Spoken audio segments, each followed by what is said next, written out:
Good evening, everyone, and Merry Christmas. Forgive my croaky voice. Our readings tonight kind of span the full scope of the Christmas story. My reflections are going to center on the angel's visit to Mary. But I need to be able to see, so I need these glasses on here.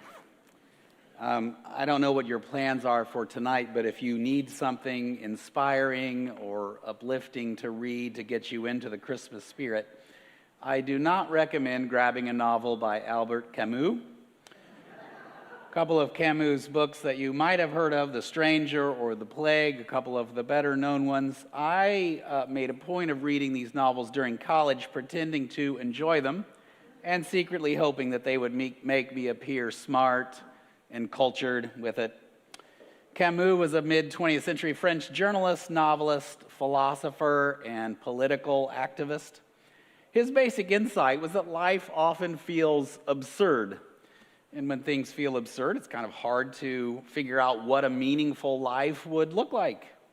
Anyway, I haven't given all that much thought to Camus over the past couple of decades, but I did come across a line from an early essay he wrote. The essay was entitled Between Yes and No, and here's what he said, quote, "Our life's work is nothing but this slow trek to rediscover those 2 or 3 great and simple images in whose presence our hearts first opened." So it's Christmas Eve. Jared, why on earth are you drawing our attention to this odd quotation from a 20th century essay by a French philosopher? Well, I'm glad you asked. I'm wondering actually whether Camus might be right about this, that our hearts were once opened. And again, if Camus is tracking something real here, whether it might be true that these heart-opening experiences had something to do with images, with art, with breathtaking beauty, with attention-arresting visions, with stunning encounters that pulled us up and out of ourselves and into the seething, lively and lovely largeness all around us. The story of the angel Gabriel's visit to Mary can help us remember what it felt like, what it feels like to live with an open heart. Mary's heart opens to God's surprising arrival in faithful wonder. That title of Camus' essay, Between Yes and No, it doesn't quite capture Mary's response to God, but I'd argue that it's sort of close. After all, Mary's open heart was not the expression of a simplistic and naive yes. It was rather the kind of yes that was supple and expansive and spacious. It was a yes that had room to integrate Mary's anger, Mary's resistance, Mary's no. Put differently, Mary's faithful wonder at this whole thing was sponsored by a spirit-filled, spirit-sponsored hope for a different kind of world. She wasn't longing for a list of rules and demands. She wasn't motivated by a need to conform to someone else's expectations for what her life should look like. She was under no illusion that this angelic encounter would yield certainty or predictability for her life, making her a know-it-all. Nor did she assume that her open-hearted trust in God would fix everything that's wrong, either personally or politically. What drew Mary into this flexible yes to life with God was something like open-hearted wonder. Wonder that all of us are loved, as Kristen said right at the very beginning of our service, and that all others are loved in the exact same way, that all things exist within God's expansive love, that welcoming this surprising divine love into the ordinary channels of our lives will be both the hardest and the easiest thing we've ever done, and that this arrival of love will both shatter and then reform almost everything we know.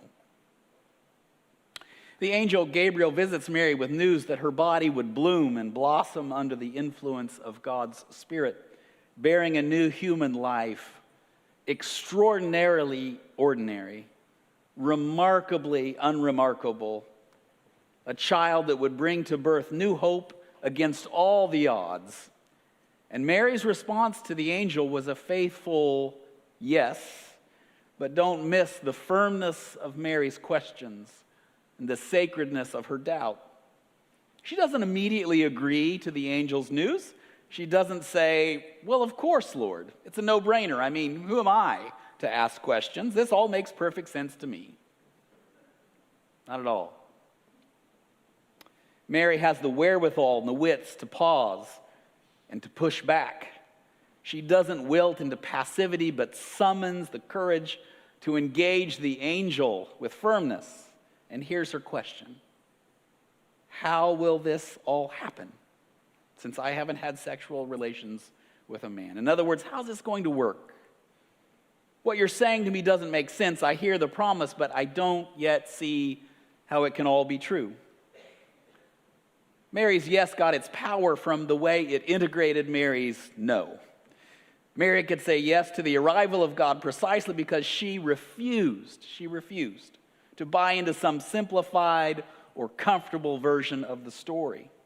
She refused to welcome any news of God's arrival that left the cruel and unkind world intact. That's the revolutionary power of the song that Mary sings, and you find this in Luke 1. She sang, God has shown the strength with his arm. God has scattered those with arrogant thoughts and proud inclinations. God has pulled the powerful down from their thrones and lifted up the lowly. God has filled the hungry with good things and sent the rich away empty-handed. Merry Christmas, huh? Mary doesn't get stuck between yes and no. She does say yes to the angel's visit, yes to the Spirit's nurturing of new life within her, yes to God's clandestine arrival in the body of a poor, unimportant Jewish girl, and thus Mary's beautiful prayer might become our own. She does get to her yes, I am the Lord's servant. Let it be with me just as you have said. Can I put just a little sharper point on this? You and I are in a bit of a pickle. Here we are, this beautiful sanctuary in a church on Christmas Eve. Whether we know it or not, whether we like it or not, we're now part of the American religion industry. And the American religion industry doesn't have a very good track record, ever, and certainly not lately.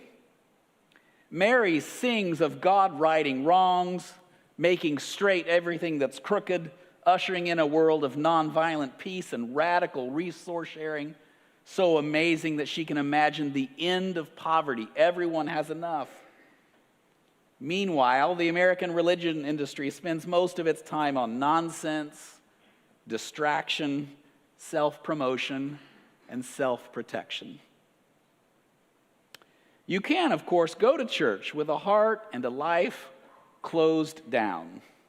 You can, unfortunately, live through the season of Advent, but never really make yourself available to God's arrival in the midst of your life.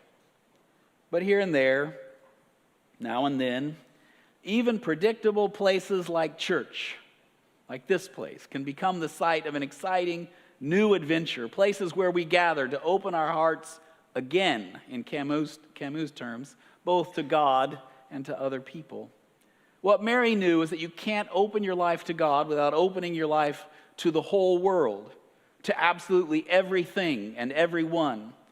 You have to take in the whole big, confusing, messy thing and love it, and let God love you in it. You know well that now is not the right time, that there's never a good time for this. You know, don't you, that the world is coming apart at the seams. You know that inflation is bad and inequality is growing. You know that your friends and neighbors have lost themselves in a nest of conspiracy theories and disinformation schemes. You know that a disconcertingly large proportion of the American population is basically fine, okay, lining up with politicians who traffic in nonsense lies, scams, racism, and hatred. You know that our media allegiances have us all so divided that we can barely talk to one another anymore, let alone practice kindness, empathy, and patience with one another. You know the death and destruction still going on in Russia's invasion of Ukraine. You know the grotesque back and forth volley of violence that continues now, today, between Israelis and Palestinians. You know all that, and so do I. And Mary knew that too. And in the middle of all that, your calling is to keep yourself, to keep your heart open, to listen to the pain of others, to let it reach you, to drink it in and be with them, to say your no to all that's wrong with the world, and to say that no with courage, to refuse to give in to the shallow, greedy, hateful way of being currently on offer in our culture. Your calling is to enact beauty in an ugly world, to imagine better and healthier ways of being together, and to insist on a world where kindness and caring and sharing is actually possible. Back to Camus, our life's work is nothing but this slow trek to discover those 2 or 3 great and simple images in whose presence our hearts first opened. I think his point is that if we're paying attention, we'll notice that for much of our lives we've been running on autopilot, relegated to rhythmic ruts of routine, day after day. Get up, go to school or work, whatever you go. Eat, see others, piddle your time away doing this or that. Check your phone, delete some emails, brush your teeth, go to bed, repeat. But in those precious breakthrough moments of clarity when an angel or some other great mystery visits, something softened, something yielded. We got lost in wonder for a few minutes. Something struck us as absolutely stunningly beautiful. Something called out our curiosity. Now, one of these heart-opening images might be the image of young Mary, shocked awake into a bleary-eyed, heart-thumping, mind-fogged, and messy yes to God's knock at the door of her heart. That's one image. But the imagery might be just about anything and might involve any of your body's senses. It might be the beauty of the grain of wood that appears when the darkened varnish gets sanded from an old door. It might be the visceral pleasure of making something, baking bread or sewing a dress or soldering a pipe. Might be the thrill of competition if you're still participating in athletic events. It might be the feel of cool, moist soil as you work in the garden. It might be the staggering last line of a poem that hits you like a bolt out of nowhere. It might be the thrill of getting lost in the woods, or the tender joy of holding a baby, or the aching sadness of burying a parent, or the marvel of visiting some faraway place and finding something utterly strange and peculiar about the way the buildings look or how the streets bend just so. Any of these images could do it. In these rare but important experiences, our hearts opened once. We stopped in our tracks, shocked out of the routine for just a flash of a moment, and thought to ourselves, the world is beautiful and I fit here. This is for me. The world is beautiful, involvingly beautiful. This tragic train wreck of a world is enveloped in beauty. The problem is that these experiences get buried and forgotten. That's why Camus says our life's work involves the slow trek of rediscovering these heart-opening experiences. And the goal of rediscovering them is so that you can return to them and give more of yourself to them again, so that you can open your heart more widely and let more of life in, to let more of yourself back into life. When the angel Gabriel visits Mary, she has a heart-opening experience that God is with her in a life-altering way. And she gladly opens herself into this mystery. It's not a bad definition of Christmas. Experiencing God with us in a life-altering way and then responding with wonder and with gladness. Mary shows us how to keep our lives and our hearts open and full of wonder. And so we join her prayer. We are your servants. Let it be to us according to your word. Amen.